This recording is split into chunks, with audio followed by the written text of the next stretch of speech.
ഒരു ഹർത്താൽ ദിനത്തിൽ പോലും മണ്ണുത്തി എടപ്പള്ളി ദേശീയപാതയിലൂടെ ഇങ്ങനെ നടക്കാൻ കഴിയില്ല. ചിലപ്പോൾ ഇത് കാണുമ്പോൾ നിങ്ങൾ വിചാരിക്കും ഇവിടെ ബ്ലോക്ക് ഒന്നുമില്ല എന്ന്.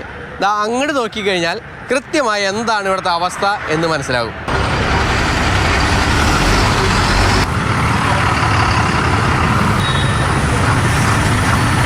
അരമണിക്കൂറിലധികം സമയമായി ഈ വാഹനങ്ങളൊക്കെ ഒന്ന് അനങ്ങാൻ പോലും കഴിയാതെ ഇവിടെ കിടക്കുകയാണ്.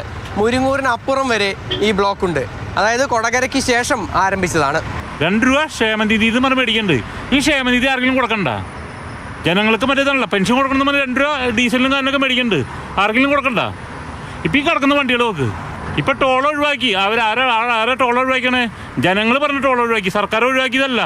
ജനങ്ങളെ ബുദ്ധിമുട്ടിക്കാൻ വേണ്ടി മാത്രം. ഒരാൾക്കൊരു പരാതിയില്ല. കഷ്ടം തന്നെയാണ്. നിരവധി ആളുകളാണ് ഈ റോഡിൽ കുടുങ്ങിക്കിടക്കുന്നത്. ഏകദേശം മുരിങ്ങൂർ വരെ മാത്രം, ചാലക്കുടി ഭാഗത്തുനിന്ന് മുരിങ്ങൂർ വരെ മാത്രം മണിക്കൂറുകളോളം ഈ ബ്ലോക്കിൽ കിടക്കുന്ന ആളുകളാണ്. കൃത്യസമയത്ത് ആശുപത്രി ആവശ്യങ്ങൾക്കായി എത്താൻ സാധിക്കുന്നില്ല. കൃത്യസമയത്ത് ഇൻ്റർവ്യൂവിന് എത്താനായി സാധിക്കുന്നില്ല. എന്തിനേറെ പറയുന്നു, വിവാഹ ചടങ്ങുകൾക്ക് പോകുന്നവർക്ക് പോലും വരനും സംഘവും നേരത്തെ അവിടെ എത്തി, അതായത് ഒരു ദിവസം മുൻപേ അവിടെ എത്തിയതിനാൽ മാത്രം വിവാഹം നടന്ന സംഭവങ്ങൾ പോലും നമ്മൾ ഈ റോട്ടിൽ കണ്ടു. 6 മണിക്ക് പാലക്കാട് നിന്ന് വണ്ടി എടുത്തതാ. ഇത്രയും നേരമായിട്ട് എവിടെ എത്തിയിട്ടില്ല. എങ്ങനെ പോണു നിങ്ങൾ? ഞങ്ങളിവിടെ മാരട് കല്യാണം കൂടെ എന്തായാലും നടക്കുന്ന തോന്നുന്നില്ല. അമ്മാര് ബ്ലോക്കാണ് ഇവിടെ. കഴിഞ്ഞാൽ സദ്യ കഴിയുമ്പോഴേക്കും എത്തുമോ? അത് ഭാഗ്യം ഉണ്ടെങ്കിൽ എത്തും, അത്രേ ഉള്ളൂ. അല്ലാണ്ട് വേറെ ഒന്നും പറയാനില്ല. അപ്പൊ ചെക്കൻ എന്തായാലും കല്യാണത്തിന് എത്തിണ്ടോ? ഇവിടുത്തെ പ്രശ്നം കാരണം ചെക്കൻ്റെ വീട്ടിൽ അവിടെ പോയി ഹാൾട്ടാണ്. ഇവിടുത്തെ അവസ്ഥ അറിയണോണ്ട് അവരവിടെ ഹാൾട്ടായി നിൽക്കുകയാണ്. അത് കാരണം കെട്ടാൻ പറ്റി. അവര് കെട്ടും. നമ്മള് ബാക്കിയുള്ള ഒരു ഫുഡ് എന്തെങ്കിലും ചെയ്യേണ്ടി വരും മാത്രം. പുലർച്ചയ്ക്ക് 2 മണിക്ക് വന്നതാന്ന്. ഒരു അത്യാവശ്യ കാര്യത്തിന് പാലക്കാട് നിന്ന് വരുവാന്ന്. ഒരു അത്യാവശ്യ കാര്യത്തിന് ഹോസ്പിറ്റൽ കേസിന് പോവുകയാണ്. ഇത് ആദ്യമായിട്ടല്ല. എൻ്റെ കൊച്ചിൻ്റെ ഒരു ഇൻ്റർവ്യൂ കാരണത്തിൽ മുടങ്ങിയതാന്ന്. അന്ന് മിനിസ്റ്റർക്കും ഇവർക്കൊക്കെ ഞാൻ പരാതി കൊടുത്തതാണ്.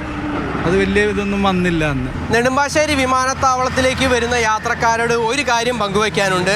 കാരണം ഒരു കാരണവശാലും പാലക്കാട്, തൃശ്ശൂർ, മലപ്പുറം, കോഴിക്കോട് ഭാഗത്തുനിന്നും വരുന്ന യാത്രക്കാർ വിമാനത്താവളത്തിലേക്ക് വരുമ്പോൾ ഒരു കാരണവശാലും ചാലക്കുടി വഴി ഈ മണ്ണുത്തി എടപ്പള്ളി ദേശീയപാത വഴി സഞ്ചരിക്കരുത്.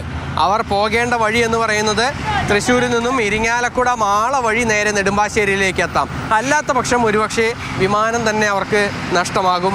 കാരണം കൃത്യസമയത്ത് ഒരു കാരണവശാലും അവിടേക്ക് എത്താൻ കഴിയില്ല എന്നുള്ളതാണ്.